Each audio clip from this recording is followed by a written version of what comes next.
What is up, everybody? Welcome to Saturday morning. That means another edition of the college football show here on RotoGrinders. By my count, 3 more weeks to go here before conference championship week and then bowl season. So it should be a fun close to the regular season. Lots of teams still vying for those college football playoff spots. Pretty wide open year in college football. So should be a fun month here to close out the regular season. Of course, we're here to talk DFS on a Saturday morning. That means you get me, Justin Van Zuiden, STL Cardinals 84 in the daily fantasy streets. We've got the Gridiron Scholar, John Laub, alongside as usual. John, how you doing? I'm doing great. And, it's very interesting. I think this is the third leg of the college football season. If you've been paying attention, there's a lot of freshmen now who are getting opportunity and coaches are looking towards the future. So there are changes, right? Early in the season, we're looking at depth charts. We're trying to find out who's getting on the field. Then you have that middle section where, we kind of have some consistency.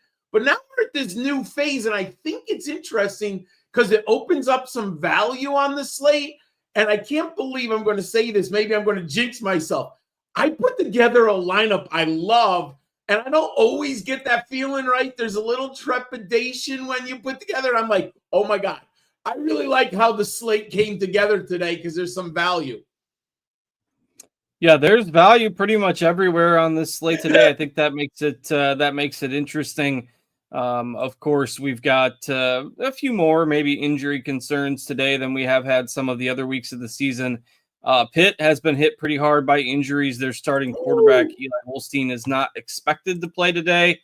But again, DraftKings has priced up the backup, so it's not like we get a ton of value with backup QBs, it seems like this year. But Nate Yarnell is expected to start at quarterback for Pitt today. And Mumfield, their top wide receiver, got injured last week, so he is still questionable. So we got to keep an eye on that if you are interested in Pitt. Let's see. Running backs, there's a couple injury situations there. Singleton for Penn State has been banged up. He was a full participant at practice this week, but Penn State is a huge favorite over Purdue today. So whether or not Singleton is a full go, that kind of remains to be seen.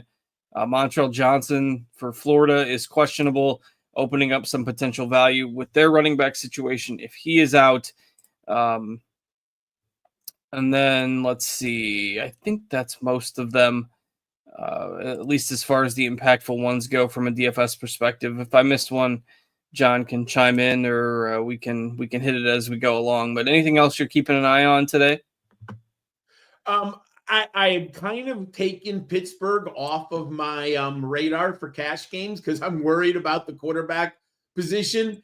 I do like Katron Allen. I think he's interested in this Purdue matchup just because, Purdue's, they're not very good on defense, right? So Penn State should be able to run the ball. And then how about USC? They have a change at quarterback. And I'm only bringing it up because it doesn't open up value on DraftKings because you are right. They priced up the backup quarterbacks. But on FanDuel, everyone, there is massive value at the USC quarterback position. Yeah, that's free square on FanDuel for sure. But DraftKings, it's tough to get that backup quarterback. I don't think I've even considered a backup quarterback all year long, at least outside of maybe the first week or two of the season. Mayav is going to start at quarterback for USC. He's basically down dirt cheap on FanDuel. We can talk about how that changes your FanDuel builds maybe a little bit later in the show. But on DraftKings, probably a spot that you are avoiding with the USC quarterback situation. And I also found out. One more thing, Justin. I know we're doing the day slate, but quickly. Have you ever seen a player at 13.7 like Ashton Genty on the night slate? I don't remember it. Do you ever remember on DraftKings? No, 13?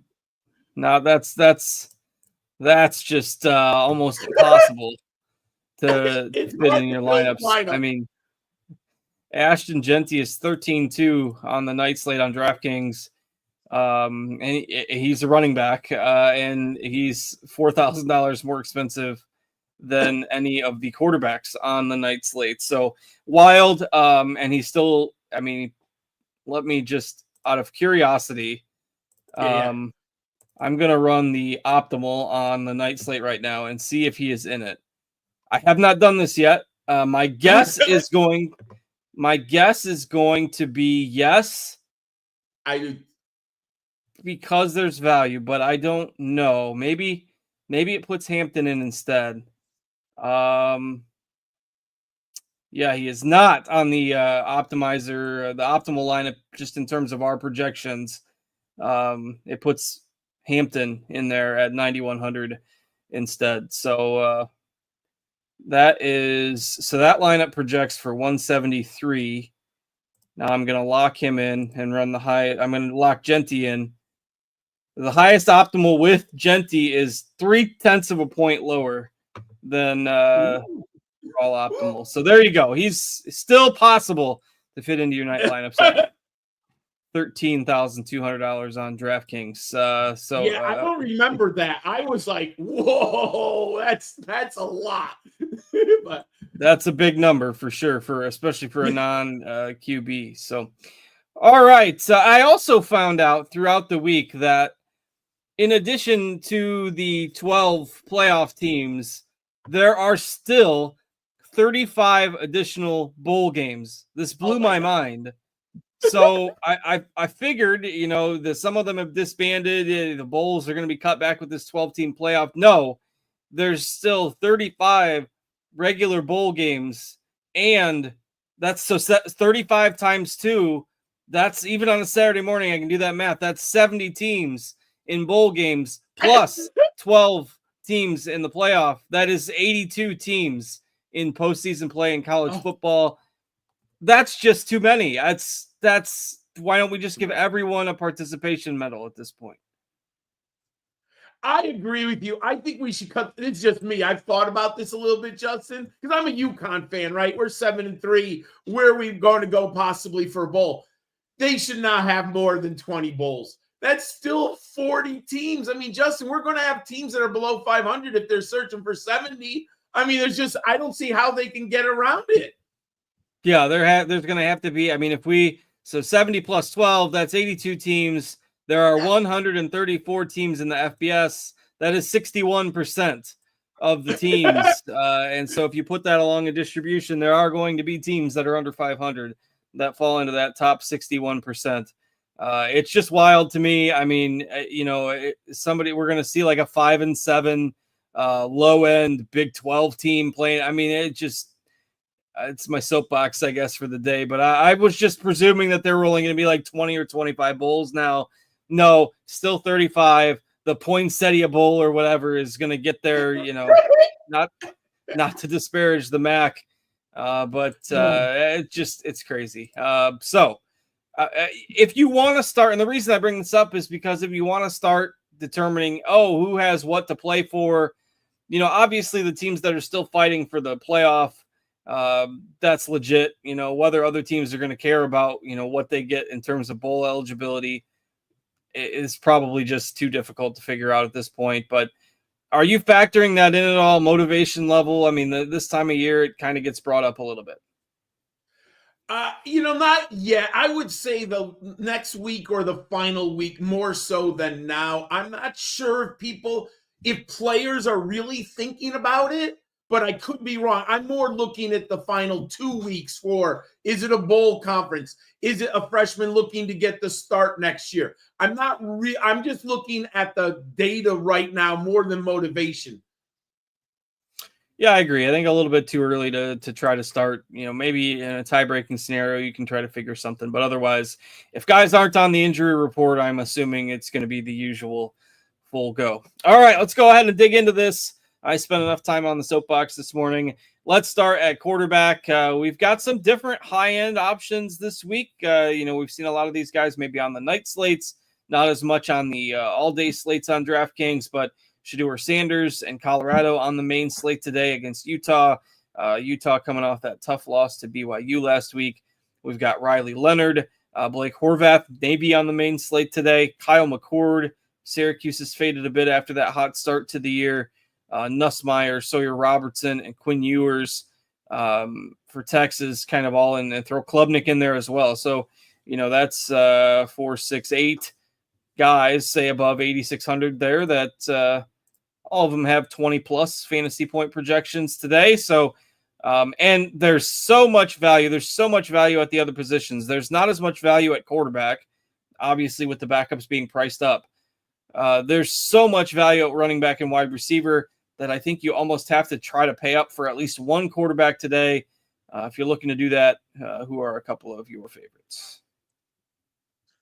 I concur with you. I will say last week I made a mistake going a little too low at the quarterback position. I made the cut at the very bottom, so I did cash. So this week I do think that it is important to pay up at the quarterback position. Completely agree with you. You need, I think, one stud. My favorite stud in cash games is Riley Leonard. The reason why I chose Leonard over Shador is because if you go to Colorado time, it's a 10 a.m. kickoff because it's on the 12 noon. I think it's on the Fox show, right? It's the Fox game. So, but that means it's 10 a.m. Colorado time. That's early. So I just said, look it. I know that Riley Leonard is going to run the football for Notre Dame. I love the matchup of the Notre Dame offensive line versus the Virginia defensive front seven. I also believe Virginia is just good enough. They should be able to put some points on the board, right? We just need Virginia to score like 17 to 21 points so Riley Leonard stays in the game, right? We hate in DFS when the quarterback, leaves the field in the fourth quarter. So I like Riley Leonard with his legs. I think he scored 5 rushing touchdowns in the last 3 games. He's just so good with his legs. So I love Riley Leonard there. I'm off of Horvath.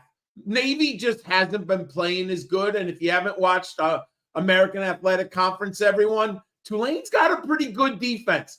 I don't think it's as good as it's been in the last 2 years previous, but they're still good. The guy I like for GPP, Garrett Nussmeier. We have him projected at less than 10%. Florida LSU could be a sneaky shootout. I think he's really being overlooked. So I like Nussmeier for my GPP. Yeah, they kind of got trounced last week by Alabama. So, the LSU bandwagon has fallen off a bit this week. I don't mind Nussmeier and GPPs as well. Any of those guys, you can make a case for Ewers, Robertson, Nussmeier, even McCord. I don't trust Syracuse as much. I don't think I'm on that train today. No. But I think my favorite, one of the most interesting spots today is with Louisville, and I think Tyler Shuck is intriguing because you look. Isaac Brown is probably going to be the most popular running back play on the slate. Louisville's projected for almost 40 points. They're favored by 21 against Stanford. It's the perfect setup for Brown, but everybody's going to play Brown. I think in GPPs, you look to Shuck, you look to their passing game, you hope they're on the right side of touchdown variance. That's one of my favorite tournament spots, probably of the season. So I like that approach in GPPs with Louisville. I think Kevin Jennings is another guy that people will be on as you kind of go into that mid-range. And there's probably 4 options. They're all in the 7Ks. Mendoza for Cal, mentioned that Syracuse defense has kind of fallen off the last month. Garrett Green is expected to be back for West Virginia today. He missed last week's game. And then you've got Jennings and Shuck, all in the 7Ks, all in kind of that 20 to 25% ownership bucket by our projections. Who you like in there? My favorite play in this group is I do like Kevin Jennings. I'm still amazed that they benched Preston Stone earlier in the season, right? Preston Stone was very good last year. They started this young freshman. I think he's a redshirt, if my memory serves me, Kevin Jennings. And he's been really good. Now, I do agree with you on the Shuck question. I think you have to make a decision. Are you going to go with Isaac Brown, the running back? We can talk more detail later. Or are you going to go in the ear component, kind of with one of their wide receivers at Louisville, which we'll touch upon, or Tyler Shuck? The question to me is Tyler Shuck doesn't have the upside with his legs, right? I think he scored a rushing touchdown. It was last week or the week before. but that's not how he makes his bread and butter, right? That was just kind of like he had an opportunity near the it was last week. He scored his rushing touchdown. That was his first one of the year. So in DFS, I do like to go with the rushing quarterbacks, and especially in college. That's what gives me a little bit. I prefer Kevin Jennings over Shuck because you could get the 2 rushing touchdowns with 50 yards on the ground from Jennings. So I think Jennings has a higher ceiling. Shuck has a higher floor on that. And I couldn't agree with you more with Mendoza.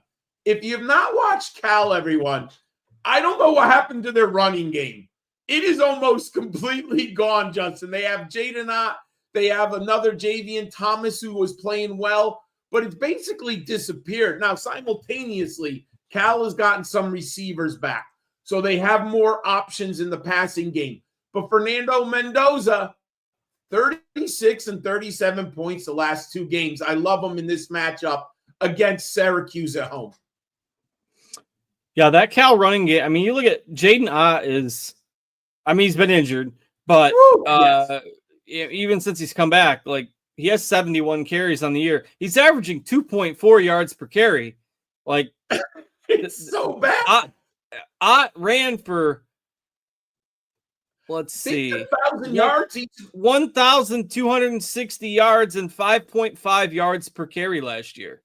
Yeah, and now he's 2.4. That run blocking must be an issue. I haven't watched Cal a whole lot, but it's wild, the change in that rushing attack this year. So Mendoza, heck, they're probably going to air it out. You can move the ball against Syracuse if it's going to be through the air. Mendoza, I think, is fine as a cheaper guy. But where I think this slate gets different from, again, I hinted at it earlier, there's just so much value at the other spots. We had a couple cheap quarterback options last week. I'm not really, I don't think this is the slate to do that with like a Calandria or Raiola. I mean, Mensa for Tulane. Take a shot on Lagway for Florida. Like, I'm just not comfortable doing that this week. Don't love any of these guys, and I'd just rather take the value at the other spots. So my lineups, most of them are going to have one of the top-end guys, probably Leonard more often than not, and one of the mid-range guys, Shuck in GPPs, Garrett Green as well, and Jennings. So I'm not going bargain hunting here. Again, I don't think it's the slate to do it. I've kind of beat that horse dead at this point. But is there anybody that you're comfortable going bargain basement shopping with? I tried to build lineups around Raiola and around Lagway, my friend, and I just did not like the way the optimizer came out, the way my projections came out. I think they're strictly GPP plays. In cash games, the floor is too low, and I think there's too much risk. I'm not willing to embrace it in cash games, and I concur with you. I like options at wide receiver and running back who are a little bit less, and I don't love the top options at wide receiver, right? I don't think there's really enough, like, there's no Tutorium McMillan. There is Travis Hunter, but I'm not sure if he's going to get 35 points this week. So I agree. I like one of the big quarterbacks, and then I differentiated in that mid-range at the quarterback position. All right, let's go ahead and move to running back. The cheap guys are there. If you want to try to hunt, I'm not doing that this week. All right, let's go ahead and move to running back, where, again, we've got some different teams on this slate, so some options that you might not be used to seeing on the main slate, mainly Rashard Smith for SMU, who projects as one of the best overall running back plays on the slate today.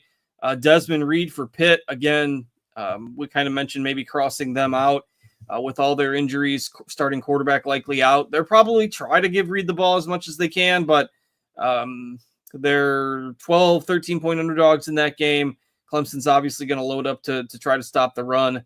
But then you've got LaQuint Allen, Woody Marks, Phil Maffa, Mekhi Hughes, all of these options projecting pretty well today. And in fact, all these guys that I mentioned so far, I believe, are projected above 20 fantasy points. So who is your favorite starting point at running back? I am not having Desmond Reed, and I'm a big Desmond Reed fan this year. He did us really well early in the season, but I can't put him 9.6K on this slate with a change at quarterback. And Clemson, while their defense hasn't been great recently, I still think they have a potential to shut down the running game. So I'm bypassing him. To me, the question is, do you want to go with the SMU running back? And I like Brashard Smith very much. He's had a terrific season. I don't think we've really had him on the slate, right, Justin? We haven't talked much about him. I watched a ton of SMU because they tend to be on like Friday nights, or they tend to be on times where I can get my eyeballs on them. In the last 2 games, Brashard Smith has scored 43 and 32 D-Gate points. He is a stud. But what I did is I have Jennings or Brashard Smith. I'm not building them together. So I think that's a decision that everyone has to make. The player I like most out of the group you mentioned is Phil Maffa, but I'm very comfortable with Maffa or with Brashard Smith. Now, LaQuint Allen. I think he's the GPP play, my friend. Look at that. We have him at less than 5% ownership. The Syracuse running back, he's playing Cal. Last 2 games, 27 and 42 DraftKings points. In week 6, he had 46 DraftKings points. What I like about LaQuint Allen, I think he leads all college running backs in receptions, and he has like really, really good pass catching chops. I think they're going to have to play catch up against Cal in this game. I do like LaQuint Allen. I think he's getting overlooked. Yeah, I think that's an interesting call today, especially if you think Syracuse can keep that game competitive. It was only a month ago that they were a top 20 team, and obviously I think the true Syracuse team is somewhere in between what we saw at the beginning of the year when they looked great and what we've seen in the past 3 weeks or so where they look terrible. I think they're probably better than people are giving them credit for now, but not as good as what we thought at the beginning of the season. And with everyone kind of hopping off the ship there, I think that getting some Syracuse exposure is fine today. And I kind of feel the same way. And this just reminds me because somebody mentioned it in the YouTube chat. I kind of feel the same way about Utah. Now, we're not playing them in DFS by any means. Their offense isn't great, but like Utah got kind of hosed there at the end of the game. They should have probably beaten an undefeated BYU team last week. And by the way, BYU is another team that has been let off the hook many times. And John mentioned it last week that you felt like Miami was due at some point to not keep getting bailed out week after week. Lo and behold, I'm not sure you necessarily were predicting that they were just going to lose outright last week, but if you were, a good call. I like the cover. I did like the cover on Georgia Tech. I thought that was nice. But BYU's kind of been the same way. But in any case, I don't think Utah is as bad as they've lost 5 games in a row, but they haven't given up 30 points in a game all season. The public is backing Colorado like crazy again because, they could still win the conference and all that stuff. And the line, I think, in this game opened at like 10, and now it's up to 14. And that's too much steam for me. Utah's defense is good. I think they can stay within 2 touchdowns of Colorado today. So if you're looking for my pick of the week, it's Utah plus 2 touchdowns. So there you have it. But I don't mind Syracuse. I think they're 10 or 11 point underdogs. I don't mind them either. Justin, if you're looking for one thing I'll say, when I get 2 touchdowns on the line and I have a physical team against a finesse offense, I tend to take the points. I agree with you because no matter what we say, Utah's going to punch Colorado in the mouth today. So we're going to see if Colorado can punch back. And in general, I'll take the more physical team. Yeah. So I like that. We'll scrub this from the archives if it's 42-3 by the end of the day, but you can't win them all, I guess. All right. So we talked about most of these high end guys, LaQuint Allen and GPPs. The other kind of safer mid-range kind of cash game guys are undoubtedly going to be Maffa or Mekhi Hughes. Hughes averaging 120 yards a game, 500-yard games in a row, scores 2 touchdowns, it seems like, every week. Navy's fading a bit. So Hughes is my kind of favorite mid-range guy, though Maffa's been super safe all year long as well. And then there's kind of a dead zone right underneath those two guys where, in the 6Ks, I don't love a whole lot. Maybe you can make a case for Ott if you want to, but given that the stat we just gave, it's basically going to be Hughes and Maffa, and then, as I hinted at earlier, everyone playing Isaac Brown for Louisville.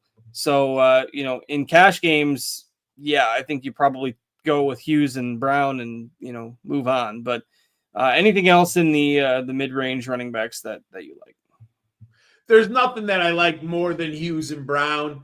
I mean, Hughes is just good. I mean, I'm American Athletic Conference fan. I watch a lot of theirs, and I'm worried if Hughes is going to move on to a P4 program next year, Justin, because he's so good and he's only a sophomore right now. But the only worry I have, I think in GPP, the ownership is too high. We have them at projected over 40%. And we know that both of these teams are going to run the ball. So I think the clock is going to move very quickly. So I think Hughes might not have that 35-point upside because Navy's going to run the ball. Tulane's going to run the ball. So I think in GPP, I'm bypassing Hughes. Cash game, he's a lock. And I agree with you on Brown. I'm just not going to play Shuck and Brown. The lineup I have with Brown, I don't have Shuck. If I'm going with Shuck, I don't have Brown.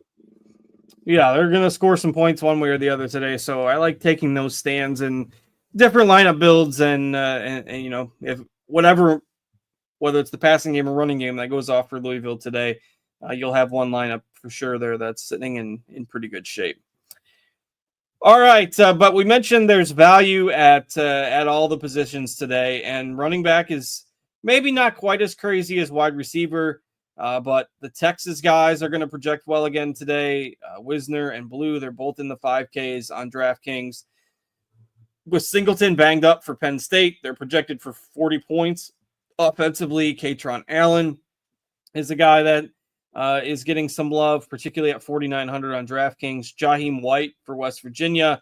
And then particularly if Florida is shorthanded today, you've got Jaden Baugh at 3,500 on DraftKings.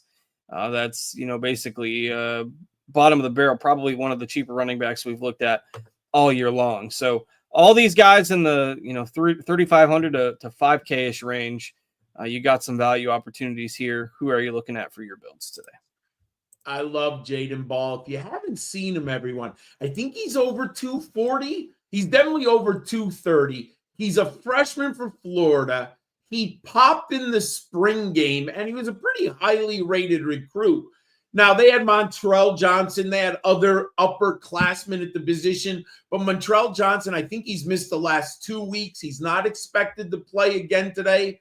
If Florida is going to hang in this game with LSU, I think you've got to control the clock with Baugh and Lagway. And that means I think they're going to do a lot of RPOs. And that's kind of how Florida wants to dominate the game. I think Baugh's ceiling is capped because if you know anything about the Florida coach, he's going to use multiple running backs in a game. He's probably not going to have that 35-point upside.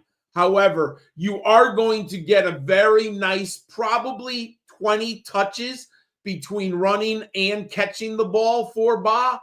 As long as he gets in the end zone, he should hit salary. He's my absolute favorite one here. I do like Katron Allen, but we do have to – I think we haven't gotten final confirmation on Singleton yet, right? I think we're still waiting, but here's where my, spidey sense goes off as an old man. If you're Penn State and you want to get into the CFP playoffs, and if you'd like to win a home game, Justin, don't you need Singleton and Katron Allen healthy? Yeah. So why would you play Singleton in this game? You're going to whack Purdue. No matter what you're going to whack Purdue today. I think thank you, Spidey. I think you keep Singleton on the sideline, and then you're going to bring in, they have a real good freshman running back, Martin. So don't you just get ahead with Drew Alar and Katron Allen, then you bring in the younger players? Yeah, I don't see them. I mean, Singleton supposedly has practiced, but this just doesn't feel like the game where they're going to want to try to push him. It just wouldn't make sense. So Wouldn't make sense. I think Allen gets the bulk of the carries today. And they should be able to win their remaining games, but this one, if this one is anything even competitive in the second half, it'd be a surprise. They're favored by 30. So, Allen is my guy if you're going somewhere in the Penn State rushing attack as well. All right, let's go ahead and move to wide receiver here, where this is the spot where there's just all sorts of value options today. Can I play Josh Williams at 3,300? Go ahead, John. Yeah, I think you can play him in the GPP. I want it in a cash game. I'm 200 away from getting Bow. I can't quite get there. I have 3,300 for my last spot. And so I'm wondering if I should go him or one of the cheap receivers as we pivot to the receiver position. I would have to look at projections. If my wide receivers project higher, I feel more confident. And there is value at what did you say, 3,300? There is some value at the receiver position down low there. But TJ, do you have a cheap receiver already as well? Yeah, I have Helm already. Okay, well, you're not getting 200 cheaper than Helm because that's not possible. So I was going to say you could probably go from $3,800 to a $3,600 wide receiver if you wanted to.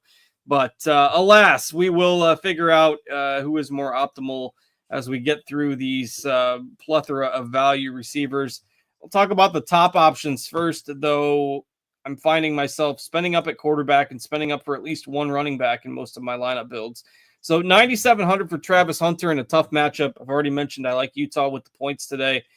Probably just not doing that on this slate. Lacey with Nussmeier and some GPP stacks I think is fine, but I'm just starting in the next range, and that's with Brooks. Again, with the Louisville passing attack, I think a nice pivot away from Isaac Brown and GPPs today. You've got the kind of do-everything tight end for Penn State, Tyler Warren at 7,200. And then we're down into the 6Ks. So, John, are you spending up for any of these receivers today? I really thought about this, and I really wanted to put in Travis Hunter. But when I put together my lineups, I had to embrace too much risk at other positions. So I have pivoted off of Travis Hunter, and there is value in the Colorado passing game. So I was comfortable with that. The guy I like more than anything is Ja'Cory Brooks. And I feel great. Look at projected ownership on Brooks. 11%, man. I think if you're going Shuck, which I have in a lineup, I think you have to play Brooks with Shuck. Now, I do have Brooks in two of my three lineups, Shuck in one of them. I like to differentiate. As I've said many times, I'm a three lineup cash game player. But I love Ja'Cory Brooks. His upside is outstanding. And if you read our teammate Jordan's article on RotoGrinders, he talks how you can beat Stanford on the outside. And that's where Ja'Cory Brooks thrives, is on the outside. I love him in this matchup. Yeah, I think it's a great spot. He will be my priority wide receiver at the top today. I mean, and Warren, I like Warren, but boy, I just worry about Penn State just not needing him that much today. Like, you're certainly not going to give him a ton of carries out of the backfield and just scheming things for him and the trick plays. Like, this is not the matchup where you want to pull out the trick plays. Like, you save those for when it matters. So I like him, but I'm underweight on Warren today. I just worry about how this game's going to play out. I agree with you on Warren, because if you are Penn State, don't you want to keep it under your hat, one or two trick plays for Warren as the games become more meaningful down the stretch here? Now, the only narrative, and I'm not sure if this is true, are they trying to get him the John Mackey Award? Now, it's kind of between him and Harold Fannin. If anyone doesn't know, Harold Fannin, the tight end at Bowling Green. I don't think, because he's always playing on those Tuesday games now, right? On the MAC, Tuesday, Wednesday. Harold Fannin's having a fantastic year. But are you really going to maybe hurt your playoff rankings and playoff victories because you want an award. I'm not worried about that. I think Warren takes a seat. Let him get his 15, 20, maybe 15, 18 points, then you take him off the field. Yeah, just doesn't make sense for this to be the spot to push him. All right, mid-range options at wide receiver. Plenty of options in the 6Ks. You've got Wester for Colorado. You've got the Syracuse guys, Meeks and Trevor Pena. If you're on Kyle McCord in GPPs at all, Gadsden as well, the tight end is 5,400. I don't have a whole lot of exposure. Williams for Clemson at 5,900. Like, those guys are all okay. But I mentioned I like the Louisville passing attack. Obviously, I'm banking on Stanford being able to keep that somewhat close. So my favorite run back in that game is Iomanor for Stanford. Easily their best offensive weapon. They're not very good, but they're huge underdogs in this game. They're going to have to throw. So Iomanor at 5,200. Maybe Isaiah Bond at 5K. Those are my favorite kind of middle tier guys. Who are you liking in that 5 and 6K range? Justin, great minds think alike, because I like Iomanor a ton, especially in the lineup that I have Tyler Shuck and Brooks in it. I think you have to come back. I believe he's at over 10 targets each of the last 2 weeks. Now, can you imagine if Stanford just had an effective quarterback, Justin? If you watch Stanford, Iomanor is open so much deep. Justin, it drives me crazy when the quarterback can't get him the ball. He's a really good player, so there is risk there, but he's only 5.2? 5.2K. If you're having the Louisville, I think you have to come back with him. I like him very much in this matchup.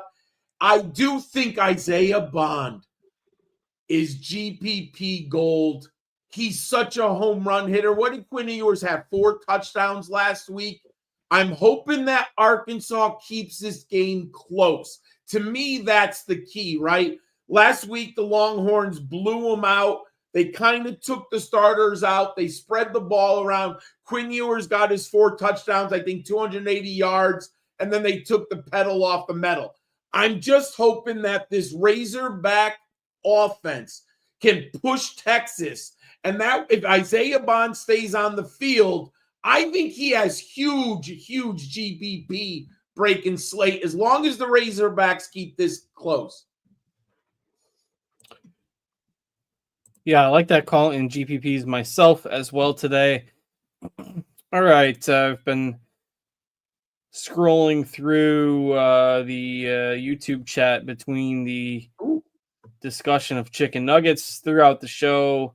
And now TJ asking Iomanor and Brooks or Hughes and Jay Williams, which would go back to his question from earlier. So, yeah, I mean, I think it all becomes how much you want to prioritize Hughes, but I just take the punt out of the equation at that point. And, I mean, Iomanor and Brooks together, I think, are fine today. Oh, absolutely. I like that combo, man. I think that's going to be I got my popcorn ready for Stanford Louisville. I think that's going to be surprised if you're a big college football fan like us. It should be a good game.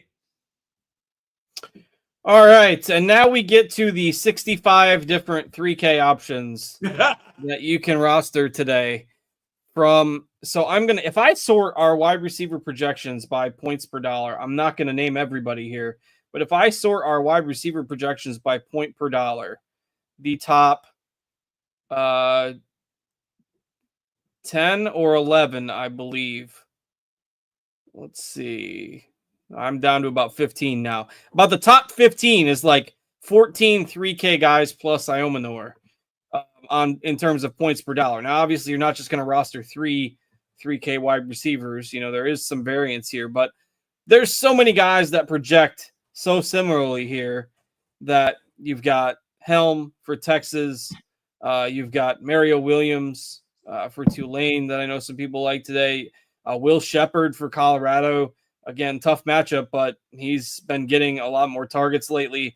He's 3,600. My worry with them is they spread the ball around so much, but DK for Florida, I think is fine as well. let's see, who else did I kind of have my eyes on? Chris Bell. I mean, all of those guys, I think you sprinkle into your GPP lineups. In terms of points per dollar right now, we've got Helm projecting the best, but there's really just a little bit of difference between all these guys. So pull them out of a hat if you can't decide. It's tough.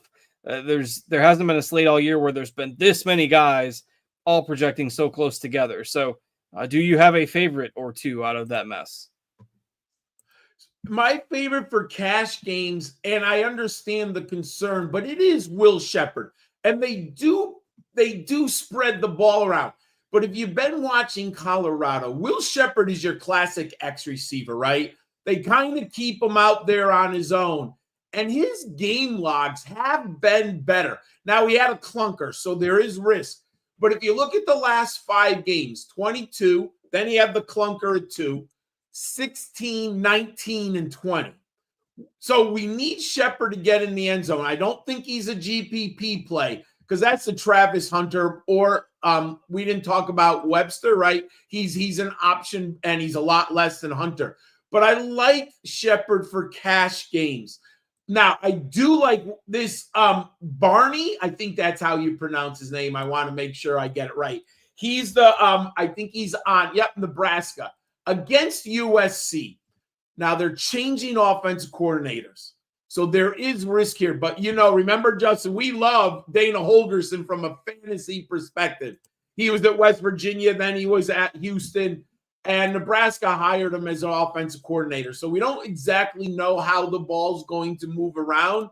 However, if you look at Barney's last 3 games for Nebraska, 12.5, 12, and 18 DK points.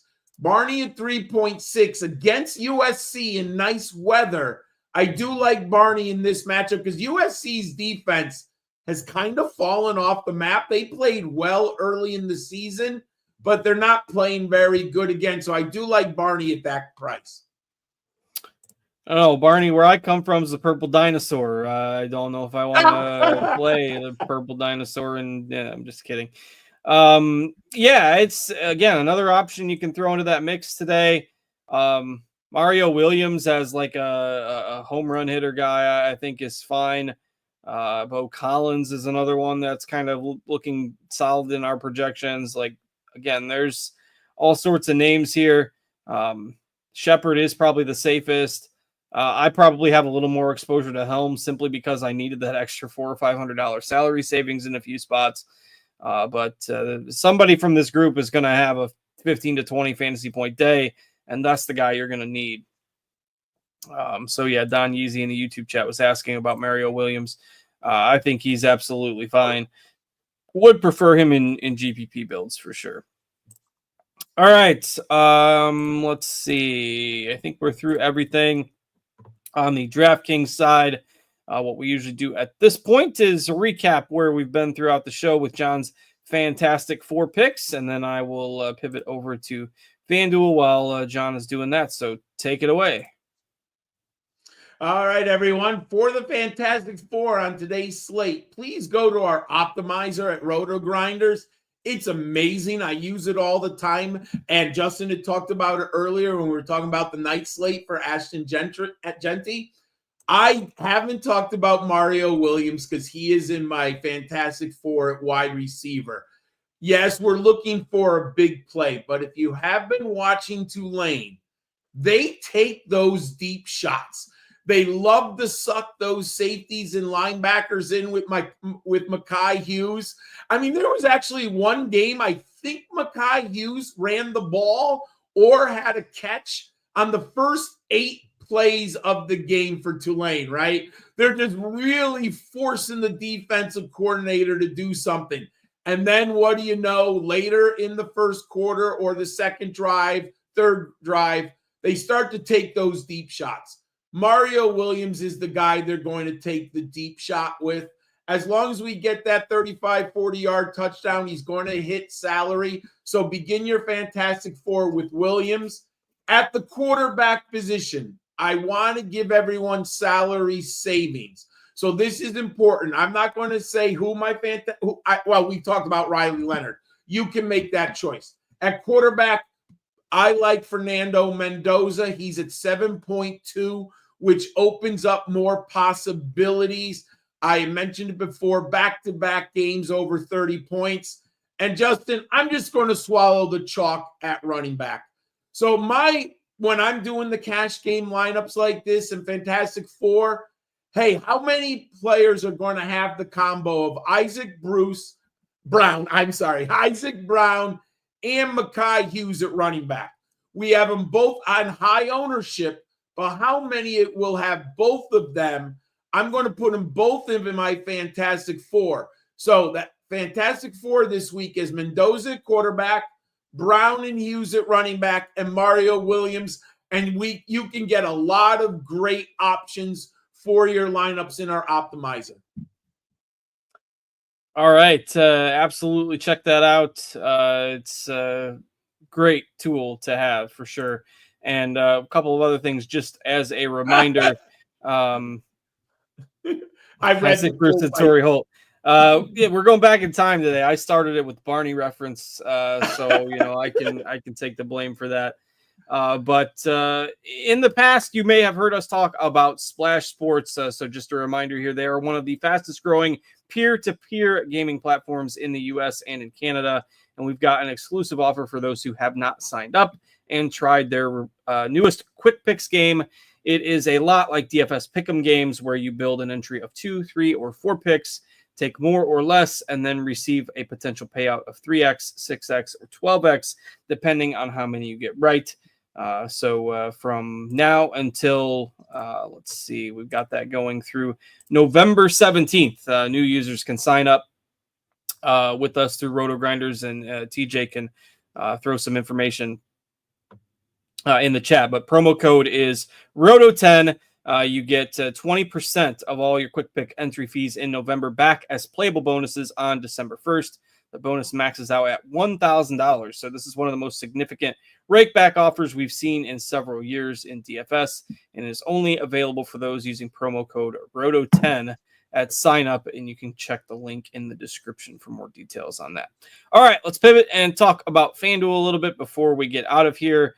FanDuel adding some of the late games as usual onto their main slate, and also randomly adding Ohio State and Northwestern, which seems weird. They usually don't add any of the earlier games that DraftKings doesn't also have. Seems weird to add that one with like a 28 or 30 point spread, but it's just a little bit of a strange addition. But it does get you Will Howard on the FanDuel slate. Dylan Gabriel for Oregon. They play against Wisconsin tonight. Avery Johnson is probably my favorite in terms of, dual threat ability. Kansas State still has playoff hopes. Arizona State's not a bad team. I think that's one of the more fun games tonight. But what are you looking at on the FanDuel night slate at quarterback? Well, I'll just say let's get the chalk out, right? Jaden Mavia, the USC quarterback. Why am I getting Maava? Sorry. Isn't he like 5.5K? I just put him in my super flex. Just eat the chalk. It is what it is. He's a Lincoln Riley quarterback. He's at home. He's a dual threat guy. If you haven't seen him, he played at UNLV last year, everyone. He was the one who he knew how to throw the ball to Ricky White, and Ricky White's one of the better wide receivers in college football. He knows how to throw the deep ball. Hey, they made the switch. Just swallow the chalk. I love Avery Johnson too. I agree with you. He's very interested on this slate. He's under 10K. I just could not feel comfortable with Will Howard in a 30-point spread. Just don't know how long he's going to stay in the game on this one. I don't like that option. The only guy I think is interesting that we haven't talked about, Sawyer Robertson, the quarterback from Baylor. He's been really good. I think he's like a GPP option if you want to go into that West Virginia Baylor game, everyone. Yeah, Maava is a free square there on FanDuel today, and right now we've only got him at like 20% ownership. I think he'll end up being higher than that, but he projects so well on a points per dollar basis and opens up so much salary because we also have value at running back as well with Nate Frazier for Georgia. ETN is not expected to play tonight, and if you're playing the DraftKings night slate, I think he's $3,400 there, which helps if you're trying to get that $13K Ashton Genty into your lineups. But Nate Frazier, not quite as much of a value on FanDuel, but still 6,100 is pretty cheap. You've got DJ Giddens you can add from the late games over there also. What do you like at running back here on FanDuel? I do like the Nate Frazier Maeva combo. I do think it opens up a lot of options, especially with some night games that are going to be overlooked. And we have wide receivers I like. I'll save some of them for later. Brashard Smith, I think, is more interesting even because he could dominate the ground game, right? I think he's very interesting on this slate. And I'm trying to look if there's any other. Oh, the one play, Cam Scatterbo. He looks like he's going to play. Cam Scatterbo is a top 5 running back in college football this year. When he's on his game, and he's basically he is the Arizona State running game. He's a pass catcher. He's their goal line back. He's their home run hitter. I think, what is our ownership projection on Scatterbo? We have him at under 10%. Maybe it's because of he didn't play last week, right? But from what I've been looking around, it looks like Scatterbo is going to get the call. He might get 25 touches in this game. I think he's being overlooked. All right, before we duck out of here, we'll touch on wide receivers for FanDuel quickly, but want to make sure I get to the questions that were dropped in the Discord. Again, rotogrinders.com/Discord. Live stream chat is the channel. And you can just get in there with a free RotoGrinders membership. You don't have to be a premium subscriber, but our buddy Golf Nut, as usual, checking us out on Saturday mornings. Always appreciate his thoughts throughout the show. He asked about Sawyer Robertson, who you just talked about. So agree on that call. And then his other question was, are you okay with playing Hughes and Isaac Brown together in a GPP and then get different with your other picks? I personally don't think I would build my GPP around both of them. I think that those are very high ownership. I'm very comfortable with either one in GPP and then getting different. I don't think I do both, but I understand the logic. Yeah, I've maybe got one lineup with both, but not something I'm doing a whole lot. And then B. Drewhot is asking, straight up in DK Cash, do you prefer Garrett Green or Mendoza? Oh, Mendoza. It's definitely Mendoza in cash games. I do like Green in GPPs, but yes, again, he's been banged up. Right. College football injury reporting is a little bit weird, but Mendoza is clearly the cash game guy. But I do have a healthy dose of Green in my GPP builds. All right, real quick before we get out of here, wide receivers on FanDuel. Iowa State is added to that night slate on FanDuel, so their pass catchers, Noel and Higgins, are always going to grade out pretty well. Love it for Georgia, still pretty cheap on FanDuel. Anything else you want to add over there? I love those Iowa State wide receivers. I concur with you. If you want to get funky, Aaron Anderson, the wide receiver for LSU, is a very nice pivot off of Kyren Lacy. And the reason I say that is Florida is very vulnerable down the middle of the field. And Aaron Anderson is the guy they love to take those deep shots down with the middle. I like Aaron Anderson. We have him projected less than 2% ownership on FanDuel. I like him a lot in this matchup. All right. I don't see anything else on FanDuel. Jordan Tyson, I think, is okay as well for Arizona State as a run back, especially if you've got some Kansas State exposure. And I think Yeezy in the YouTube chat had asked about game stacks earlier. Like, I do kind of like that Arizona State-Kansas State game on FanDuel. On the DraftKings slate today, I don't have a ton of game stacks. Like, I've got quite a bit of Louisville with some Stanford run backs, but like the full game stacks, just not a whole lot today. There's no game with a total above like 61, I think. I pivoted to FanDuel, so I can't double check that at the moment, but it doesn't feel like the week where there's a 40 to 35 type of game out there, I don't think. No, I agree, but I do like the Arizona State, Kansas State kind of stack. I think that's a sneaky good game. And I love the difference in pricing. Jordan Tyson is one of the highest priced on FanDuel, and on DraftKings on the night slate, he's one of the best values. So I love looking at these different salaries and how players are priced. But I do like this Kansas State game for a sneaky FanDuel stack. All right. With that, we're probably going to go ahead and call it a show here almost at 11:30. So time for us to duck out, finalize our lineups for the morning as well. Hope y'all have a great weekend. We'll be back next week. Same time, same place. Few more weeks left of the regular season. Thanks as always to TJ for hopping on and producing for us early on a Saturday morning. Thanks to John for joining me as well. And I am Justin. We'll catch you all later, everybody. Have a great weekend.